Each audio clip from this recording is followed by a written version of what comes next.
The danger of playing judge, why control backfires in leadership. If people don't fear death, how can you use death to control them? That's the question the Tao opens with in chapter 74. And it's more than a poetic line. It's a bold spiritual axiom about control, leadership, and consequences. We live in a world obsessed with controlling outcomes, judging others, and punishing what we can't understand. But the more we grasp, the more it slips away. The more we punish, the more resentment brews. The more we play judge, jury, and executioner, the more we cut ourselves. The Tao says this is like taking the blade from the master carver, and when we do, we rarely avoid cutting our own hands. Chapter 74 of the Tao Te Ching. If people usually don't fear death, how can death be used to scare them? If people are made to fear death, and you can catch and kill them when they act oddly, who would dare? There are always executioners, and to kill in place of an executioner is taking the place of a master carver. Those who take the place of a master carver rarely avoid cutting their hands. Let's take a breath and feel into the depth of this teaching. Because what Laozi is offering here is not just a metaphor about death. It's a message about energetic authority. He's pointing to the hidden cost of coercion. He's reminding us that real power doesn't come from control. It comes from congruence. When leaders force others through fear, threats, or punishment, it may look strong, but it creates weakness in the system. On the surface, things might obey, but underneath, rebellion is already taking root. Let me share a story to bring this to life. Years ago, I worked with a studio owner, we'll call him Jake, who had a thriving martial arts academy. At least on paper, good revenue, solid student base. But there was friction brewing. He was sharp, disciplined, charismatic, but he also had a habit of being overly controlling. Every coach had to teach his way. Every routine was scrutinized. He would override decisions mid-class, correct instructors in front of students, and micromanage the flow of everything. At first, things looked smooth, but slowly, quietly, his team began to shrink. First one instructor left, then another. Then two senior students quit unexpectedly, citing life changes, though Jake later found out they had joined another gym. He was confused and angry. He blamed loyalty, laziness, even called it betrayal. But the truth was deeper. Jake had been holding the blade of the executioner. He tried to govern not with trust and empowerment, but with fear and dominance. And in doing so, he violated one of the most important Taoist truths. You cannot cut with the master's blade and expect not to bleed. So how does this apply to us? How can we avoid this pitfall in our own lives, whether in leadership, coaching, parenting, or even self-discipline? The first answer is awareness. We have to see when we are trying to force an outcome rather than guide a process. There's a massive difference between influence and imposition, between setting boundaries and controlling others. And this brings us to the deeper energetic lesson of chapter 74. Trying to lead by fear or harsh judgment is always a form of energetic insecurity. It reveals that we're not trusting the larger system to govern itself. We're stepping into the role of the master carver, thinking we can shape others precisely the way we want, forgetting that true transformation must come from within. You might force a behavior, but you'll never cultivate belief. You might extract compliance, but you'll kill creativity, joy, and loyalty in the process. This applies not just to how we lead others, but to how we lead ourselves. Think of how often you become your own executioner. You punish yourself for mistakes, criticize every flaw, hold impossible standards, and then shame yourself when you fall short. You swing the blade internally, believing it will make you stronger, but the Tao says otherwise. Real growth doesn't come from coercion, it comes from congruence. Congruence is the alignment of spirit, intent, and action. It's the energetic clarity of being in tune with the deeper rhythm of things. You don't need to judge harshly to lead effectively. You don't need to threaten yourself into discipline. You don't need to manipulate your team to get performance. Instead, you lead by being. You correct with presence. You guide through example. You serve from below like the rivers and seas that nourish the valleys, not from above with fear and fire. And that's where we begin to understand the real Taoist alternative to control. It's called yielding, and yielding is not weakness, it's wisdom. It's the ability to guide without forcing, to influence without dominating, to shape outcomes without needing to control the form. It's trusting the process, not abandoning it. It's staying engaged, but not entangled.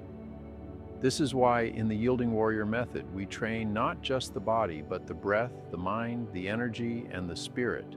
Because to truly live these teachings, you have to embody them. You have to cultivate the kind of presence that settles a room, the kind of energetic clarity that commands respect without needing to demand it, the kind of intuitive sensitivity that sees a challenge coming before it erupts. That is real leadership.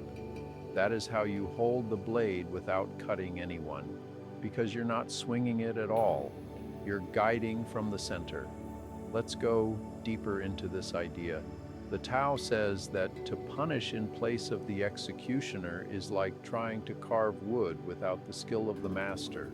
It's not that carving is wrong, it's that it's not your role.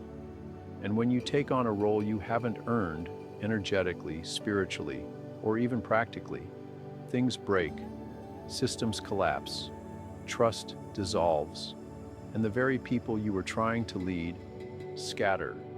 So what's the alternative? How do we lead without becoming tyrants? How do we guide without suppressing? How do we correct without cutting? It starts with understanding the power of energetic neutrality. One of the highest forms of leadership is the ability to hold space without inserting your own emotional volatility. When things go wrong, when students underperform, when teammates act out, when your own internal habits fail, the average person reacts, but the yielding leader settles. They observe without accusation. They respond without aggression. They see clearly, speak simply, and act appropriately. This is what it means to govern by the Tao. It's not passive, it's powerful, but it's a power rooted in stillness, not striving. Let me give you a real-world example. A few years ago, a client of mine, a business owner, was dealing with major team conflict. Two of her key staff members were clashing. One was a high-performing veteran with lots of loyalty. The other was a newer team member with fresh ideas but less emotional awareness. They kept butting heads over communication styles and project timelines. It was starting to impact morale, deadlines, and trust. The client was tempted to fire one of them. She even drafted emails and imagined how she'd lay down the law to bring control back. But then she remembered this principle from the Tao. She realized she had become the emotional executioner in her own mind, already judging, blaming, and preparing to cut. So she stopped. She took a full day. She practiced standing meditation. She did her breathwork resets. She journaled until her own energy was clean. And only then did she speak to each team member individually. And what happened was remarkable, because she came from centered energy, not reactive blame. Both team members opened up. The younger one admitted insecurity and asked for mentoring. The veteran one confessed burnout and shared ideas for better delegation. Together, they co-created a new system, not because of punishment, but because of presence. That's the art of leading without swinging the blade. Now apply this inward. How often do you cut yourself emotionally? Every time you say, "I'm such an idiot," every time you relive an old mistake and punish yourself again, every time you hold yourself to standards you wouldn't place on anyone else, You're holding the blade, and the Tao warns. Eventually, you'll cut yourself, and worse, you'll never build the kind of trusting relationship with yourself that real transformation requires. So what do we do? How do we integrate this into our daily lives? Here's a practice you can begin today. I call it the 3 breaths of awareness reset. Step 1, pause. The moment you feel reactive to a mistake, an employee, a student, or yourself, stop. Literally stop what you're doing, even for 5 seconds. Step 2, 3 breaths. Breathe in slowly through your nose. Hold it for a moment. And exhale long and slow through your mouth. Do this 3 times. And as you do, imagine that you're handing the blade back to the master carver. You're letting go of judgment, letting go of control, and recentering in your role as a guide, not a judge. Step 3, respond from presence. Now that you've paused, you'll speak or act, not from control, but from clarity. You'll say what's true. You'll set a boundary if needed. You'll correct what needs correcting, but you'll do it from stillness, from trust, from energetic congruence. This 3-step practice can transform how you lead, how you teach, how you relate, and how you govern your own inner world. It's simple, but not easy. It takes discipline, it takes awareness, it takes the humility to let go of the need to control, and the courage to trust the Tao. Let's close with this reminder. The Tao is vast, its net is invisible, its justice is subtle. You don't have to play judge in every situation. You don't have to punish every wrong you perceive. You don't have to force life into obedience. Instead, yield, lead by example, correct with presence, train with clarity, guide with grace, and above all, trust that the path of yielding carries power that force can never imitate. That's how you avoid the cuts. That's how you lead without fear. That's how you govern without resistance. And that's how you walk with the Tao. If this message resonated with you, like the video or share it with someone who needs this reminder.